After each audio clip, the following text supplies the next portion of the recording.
सभी को पौष महीने के शुक्ल पक्ष की अंगारकी चतुर्थी, जिसे विनायक चतुर्थी के नाम से जाना जाता है, इस वीडियो में संपूर्ण जानकारी आपको प्राप्त होगी। बस आप अंत तक बने रहिएगा। जैसे कि 23 दिसंबर दोपहर 12:12 से यह तिथि शुरू हो रही है, जो कि 24 दिसंबर दोपहर में 1:11 के आसपास तक रहेगी।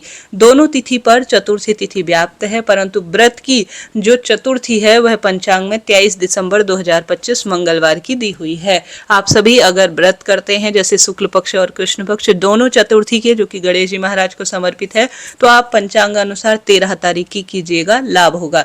देखिए, मंगलवार के दिन जो चतुर्थी पड़ती है उसे अंगार की चतुर्थी के रूप में जाना जाता है। और अंगार की चतुर्थी अर्थात मंगलवार के दिन जिसे कर्ज हो, जितपन है, क्रोधी स्वभाव है, रक्त संबंधी परेशानी, मांगलिक दोष के कारण या मंगल खराब होता है उस कारण रक्त संबंधी परेशानी देखी गई है, उसके निवारण के लिए मंगलवार के दिन जो अंगार की चतुर्थी आती है उस दिन को श्रेष्ठ किए जाते हैं कार्य। तो मांगलिक दोष तो मिटता ही है, साथ के साथ शारीरिक, मानसिक, आर्थिक कष्ट बंधनों से भी स्वतः ही मुक्ति मिल जाती है। तो वह कौन से कार्य हैं, सुनिएगा और अंत तक बने रहिएगा। यह वीडियो आपके लिए बहुत खास रहेगा, श्रेष्ठ रहेगा, क्योंकि संपूर्ण जानकारी एक ही वीडियो में आपको मिल जाएगी। एक जो सबसे सरल उपाय है, जो कि हर बार मंगलवार के दिन श्रेष्ठता के रूप में मैं आपको बतलाती हूँ, यह उपाय है अवधूतेश्वर महादेव के नाम से। जिस भी बच्चे के मांगलिक दोष है, नजर दोष बार बार लगती है, तो मंगलवार का चतुर्थी, जो कि अंगार की चतुर्थी के रूप में जाना जाता है, चमत्कार करता है। इस दिन आपको लेना है लाल धागा, काला धागा भी ले सकते हैं, परंतु आपको यह श्रेष्ठ उपाय करना है महादेव के स्वरूप, अवधूत स्वरूप का ध्यान करते हुए। जिसके पति, बच्चे क्रोधी, शराब इत्यादि का सेवन करते हैं, या गलत संगत, गलत आदत का प्रभाव उनके जीवन को बिल्कुल भी इस तरह से है कि कहीं उनकी जो बात है कहीं बाहर, तो उनका खूब मन लगता है, घर के अंदर आते ही चिड़चिड़ स्वभाव उनका हो जाता है, तो उन्हें अंगार की चतुर्थी का लाभ लेना चाहिए। आप सभी को क्या करना है कि एक नाप के बराबर सर के ऊपर से पैर तक आपको ले लेना है एक धागा। भले ही आप व्रत करें या ना करें, कोई दिक्कत की बात नहीं है। आप लाल या काला धागा ले लीजिए। लाल का संबंध मंगल से होता है, काले का संबंध शनि से होता है। तो आप सभी धागा ले लीजिए। संभव हो तो 7 बार जो है सर से लेकर पैर तक इस धागे को नाप लीजिए। कितनी बार? 7 टाइम आपको ऐसे धागा को नाप लेना है और इसकी आपको बत्ती बना लेनी है। ठीक है, बत्ती बना लेने के बाद उस व्यक्ति का नाम, गोत्र, नाप तो आपने लिया, स्वयं अपने लिए भी कर सकते हैं। बीमारियां खत्म हो, शारीरिक मानसिक दोष मिटे, या सब परेशानियों की मुक्ति के लिए 7 बार आपको 7 टाइम इसे नाप लेना है और इसे एक बाती का सा स्वरूप बनाकर लेकर चले जाना है हनुमान जी के मंदिर में। हनुमान जी का मंदिर आसपास नहीं है तो पीपल पेड़ की जड़ में भी इस मंगलवारी अंगार की चतुर्थी के दिन आपको सरसों के तेल का या तिल के तेल का, घी का इसमें प्रयोग नहीं होगा, इस बात का ध्यान रखें। उस व्यक्ति की जो परेशानी है वह कहते हुए इस दीपक को, जैसे विवाह की भी दिक्कत है, कुंडली मिलान या विवाह के रिश्ते आते नहीं हैं, तो इस दीपक को आपको प्रज्वलित कर कर आ जाना है। कहा जाता है इससे सभी तरह की पीड़ा, शंका का निदान हो जाता है और सभी तरह की जो दवाइयां हैं, नजर दोष, दुर्घटना इत्यादि, गलत आदत, गलत संगत भी छूट जाती है। लौंग का जोड़ा इस दीपक के अंदर डाल देते हैं तो और अधिक सिद्ध उपाय हो जाता है। तो आप करके देखिएगा, लाभ मिलेगा। बढ़ते हैं दूसरे उपाय की तरफ। दूसरा उपाय बहुत सिद्ध है और अद्भुत लाभ देता है। देखिए, मंगलवार का दिन है, लाल चंदन मस्तक पर धारण करें, लाल रंग के कपड़े पहने।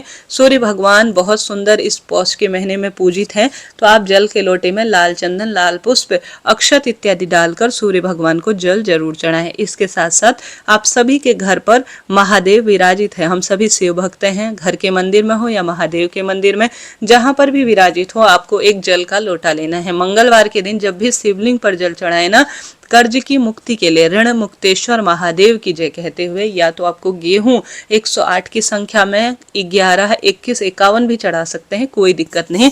देखिए, ऋण पैसों का ही नहीं है, ऋण हमारे पितरों का भी हमारे ऊपर रहता है।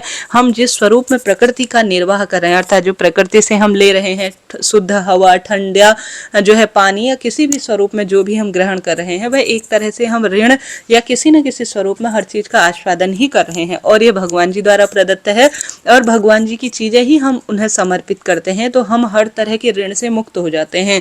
तो ऋण मुक्तेश्वर महादेव की जय कहते हुए या तो 11 या 21 या 108 या 51 जितने भी दाने गेहूं के मिल जाए उतने आप एक जो है कटोरी में रख लीजिए। चाहे तो मसूर के दाने रख सकते हैं, आपकी इच्छा है। उसके बाद इसे ले जाकर एक जल का लोटा ले लीजिए। जल के लोटे में आप सभी को डालना है लाल चंदन।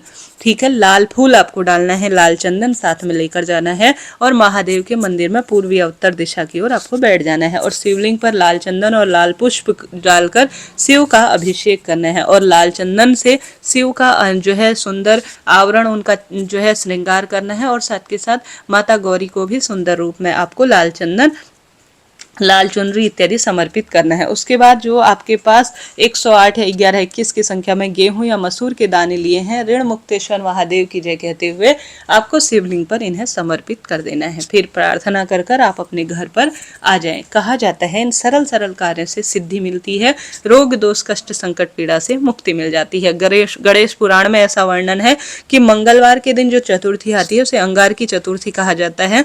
इस दिन किया गया दान पुण्य सूर्य ग्रहण के दान के समान फलित माना जाता है। इस दिन धरती पूजा का भी विधान है। आपके घर के आसपास धरती माता है तो धरती माता को अर्थात जो मिट्टी जहाँ पर है, टाइल की बात नहीं कर रहे हैं, आप वहाँ पर जो है धरती माता की जय कहते हुए जल चढ़ाएं और धरती माता को रोली चंदन मोली अक्षत वगैरह सारी चीजें चढ़ाएं और धरती माता की मिट्टी को अपने मस्तक पर धारण करें। प्रार्थना करें कि हे धरती माता आप प्रसन्न हो, आज मैं श्रेष्ठ दिन पर आपका पूजन कर रही हूँ, ऐसा प्रार्थना आपको करना है। तुलसी का विधि विधान से पूजन करें। साथ के साथ गणेश जी महाराज को 11, 21, 51, 108 जितना भी आपसे बन पड़े दुर्वा घास जरूर चढ़ाएं। शिवलिंग पर भी दुर्वा घास चढ़ाने का अपना एक श्रेष्ठ लाभ है। साथ के साथ हरा चारा, हरा मूंग जो कि बहुत सुंदर रूप में गौ माता को खिलाते हैं तो बहुत ही श्रेष्ठ इसका परिणाम मिलता है। इसके साथ साथ सरलतम तरीके से आप हनुमान जी के मंदिर में ज्यादा कुछ बड़ा नहीं कर सकते तो आप हनुमान चालीसा का जितनी बार ज्यादा आप जाप पाठ कर सकते हैं या सुंदर कांड का पाठ कर सकते हैं तो हनुमान मंदिर में जाकर बैठकर पाठ करें। और चौमुखा दीपक जो कि धर्म अर्थ काम मोक्ष की प्राप्ति के लिए सहायक है, आप सभी को हनुमान मंदिर में जरूर प्रज्वलित करना चाहिए। इससे भी अनंत गुना लाभ देखा गया है और शारीरिक मानसिक आर्थिक कष्ट बंधनों से भी इससे मुक्ति हो जाती है। तो यह कार्य आप जरूर करें, इससे भी लाभ तो मिलता ही है। तो इस तरह से यह जानकारी थी जो मैंने आपको दी। अपने घर पर भी बैठकर आप साधारण सरल तरीके से आप इस मंत्र का जाप कर सकते हैं। यह मंत्र बहुत चमत्कारी है। ओम हनुमते रुद्र अवताराय सर्व शत्रु संहाराय सर्व रोग हराय सर्व वशीकरणाय रामदूताय स्वाहा। कहा जाता है इस मंत्र का जाप घर के मंदिर में हनुमान जी के समक्ष चौमुखा या सामान्य दीपक लगाकर उन्हें भोग प्रसाद समर्पित कर कर स्नान इत्यादि से निवृत्त होकर लाल वस्त्र पहनकर लाल आसन में बैठकर इस मंत्र का 108, 11, 21, 51 स्वरूप में जितना बन पड़े उतना आप सरल तरीके से जाप करते हैं। जल का लोटा आप रखते हैं, वहां पर भोग प्रसाद समर्पित करते हैं। तो इस मंत्र के जाप से मंगलवारी चतुर्थी व्रत के दिन अनंत लाभ मिलते हैं। नवग्रहों की दशा सुधरती है, शत्रु बाधा मिटती है, रोग से मुक्ति मिलती है। इस महामंत्र को श्रवण कर लेने मात्र से भी, मोबाइल में आप सुन भी लेते हैं या चलाते हुए आप अपने जो मंदिर की पूजा पाठ के कार्य हैं उनको भी करते हैं तो भी इसका लाभ मिलता है।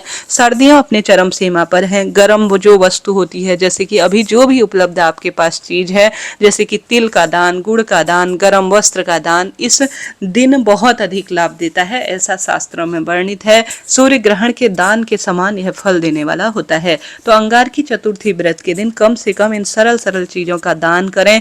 हनुमान जी की पूजा, महादेव और गणपति गजानन की पूजा और गणपति स्रोत का पाठ श्रेष्ठ लाभ देने वाला होता है। आप अपनी इच्छा शक्ति सामर्थ्य अनुसार करें। गणपति गजानन, हनुमान जी और महादेव आपके ऋणों से आपको मुक्ति देंगे। शारीरिक मानसिक आर्थिक कष्ट बंधनों से भी मुक्ति मिलना स्वाभाविक है। राधे राधे, जय श्री कृष्ण।